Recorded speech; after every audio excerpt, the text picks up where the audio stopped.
مسلمان بھائیوں اور بہنوں، السلام علیکم ورحمۃ اللہ وبرکاتہ۔ رب کائنات اپنے کلام اللہ میں فرماتے ہیں کہ اگر آپ میری نعمتوں کا شکر ادا کرو گے تو میں آپ کی نعمتوں میں اضافہ کروں گا، یعنی میں آپ کی نعمتوں کو بڑھا دوں گا۔ اگر آپ میری نعمتوں کا شکر ادا نہیں کرو گے تو میرا عذاب بہت بڑا سخت عذاب ہے کہ ہر ایک جو بھی مالدار ہے وہ کوشش یہ کرے کہ رب کائنات نے مجھے یہ مال عطا کیا ہے تو میں اس کو رب کائنات کے راستے میں ہی، یعنی اللہ رب العزت کے راستے میں اور غریبوں میں اور جائز کاموں میں اس کو خرچ کروں، کیونکہ اگر اللہ رب العزت نے ہمیں صحت دی ہے، کل قیامت کے دن اس صحت کے بارے میں رب العزت ہم سے پوچھے گا، میں نے آپ کو صحت دی تھی، وہ آپ نے کس میں خرچ کی؟ میں نے آپ کو علم دیا تھا، وہ آپ نے کس طریقے سے استعمال کیا؟ وہ آپ نے کن لوگوں تک پہنچایا؟ اور اسی طرح جو ہے رب العزت کل قیامت کے دن ہم سے یہ سوال کرے گا، جو میں نے آپ کو مال عطا کیا تھا وہ آپ نے کہاں خرچ کیا؟ وہ آپ نے کن کاموں میں صرف کیا؟ تو اگر ہم نے اللہ کی نافرمانی میں وہ مال خرچ کیا ہوگا تو اس میں ہمیں اللہ رب العزت کی طرف سے عذاب ہوگا، جو عذاب ہم سے برداشت نہیں ہوگا۔ میرے عزیزو، جن کو رب العزت نے مال دیا ہے وہ کوشش یہ کرے کہ میرا مال جو ہے وہ اللہ کے راستے میں خرچ ہو جائے، وہ غریبوں کے اوپر خرچ ہو جائے، وہ یتیموں کے اوپر خرچ ہو جائے، وہ مسکینوں کے اوپر خرچ ہو جائے، اور زیادہ سے زیادہ میں اس مال کو وہاں خرچ کرنے کی کوشش کروں گا جہاں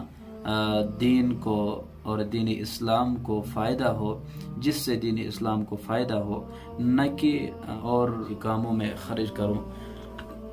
جس سے کل رب العزت کے سامنے مجھے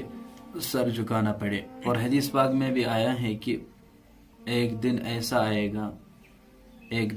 آئے گا کہ ہر ایک کے پاس مال کی فراوانی ہو جائے گی، مال کی اتنی فراوانی ہو جائے گی مال کی کہ اگر کوئی امیر یہ کہنا چاہے کہ اب میں اللہ رب العزت کے حکم کے مطابق اب میں زکوٰۃ ادا کروں گا، جو زکوٰۃ کا مستحق ہے اس کے پاس جاؤں گا زکوٰۃ لے کے، لیکن مال میں اتنی فراوانی ہوگی، جو زکوٰۃ کے مستحق تھے ان کے پاس بھی اتنا مال ہوگا، وہ غریب آپ سے، وہ یتیم آپ سے، وہ مسکین آپ سے یہ کہے گا کہ میرے پاس جگہ نہیں ہے، میں آپ کا مال نہیں لے سکتا ہوں۔ یہ حدیث پاک کے الفاظ ہے، یہ رسول اللہ صلی اللہ علیہ وسلم نے فرمایا ہے۔ اور اسی طرح پھر ہم اگر دیکھا جائے آج کے یہ جو ہمارا معاشرہ ہے، آج کا جو یہ ماحول ہے، اگر ہمارے پاس کوئی مدرسہ کا کوئی محتمیم، کوئی استاد ہمارے پاس آتا ہے چندہ لینے کے لیے مدرسے کے لیے، ہم اس کو نہیں دیتے ہیں، ہم اس کو منع کر دیتے ہیں۔ یہ ہونا چاہیے کہ جو ہمارے پاس اللہ رب العزت کا نام لے پھر یا مدرسے میں خرچ کرنے والا ہو،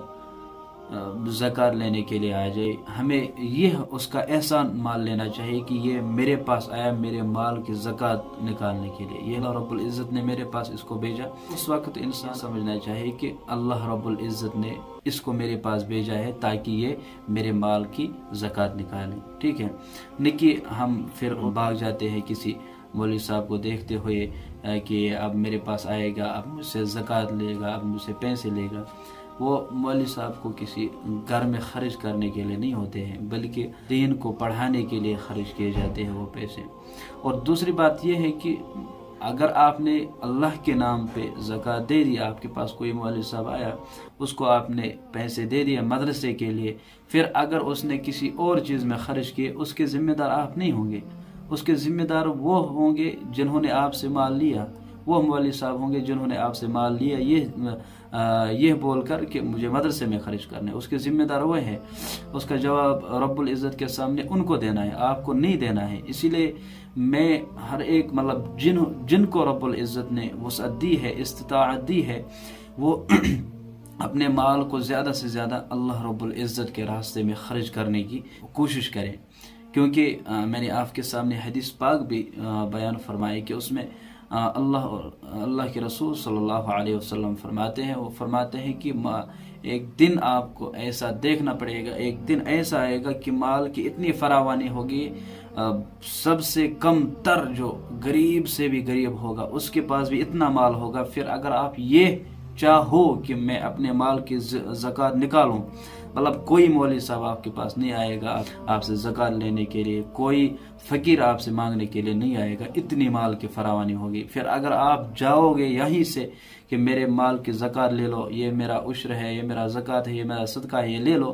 لیکن کوئی لینے کے لیے تیار نہیں ہوگا، ان کے پاس بھی اتنا مال ہوگا کہ وہ کہیں گے آپ سے کہ ہمارے پاس ہیں، ہم اس سے زیادہ نہیں لے سکتے ہیں،